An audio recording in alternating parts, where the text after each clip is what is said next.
चाषींका पई बड़ खबर एग्रीस्टाक पंजीकरण होई नै किंबा पंजीकरण रे विलंब हेउछि बोली आउ चिंता करबाकू पड़िबो नाही। एग्रीस्टाक को नै चाषींका मध्य रहितबा बड़ द्वंद्व को दूर करछंती राज्य सरकार। धान बिक्री पई पीपीएस पंजीकरण पूर्व वर्ष भली चालिबो बोली कैबिनेट पक्षरु स्पष्ट करा जायछि। तेबे एग्रीस्टाक एवं पीपीएस पंजीकरण मध्य रे संपर्क कोन, चाषींका धान बिक्री उपरे एहार की प्रभाव पड़िबो आसंतु जानिबा पूरा खबर। मुख्य खबर एग्रीस्टाक को नहीं चाषी को आश्वस्ति कला कैबिनेट।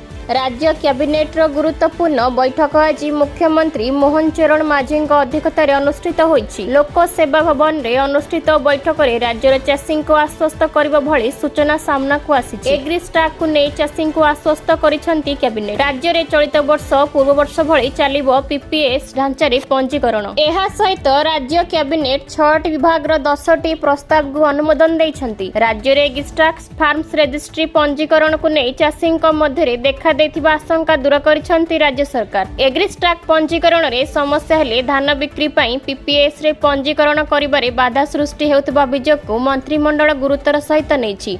एही प्रसंग रे मंत्रिमंडल रे विस्तृत आलोचना होईछि। आलोचना परे मंत्रिमंडल रे स्पष्ट करा जायछि एग्रीस्टाक फार्म्स रजिस्ट्री पंजीकरण एवं धान क्रय पई पीपीएस पंजीकरण मध्य कोनोसी सीधासळख संपर्क नाही।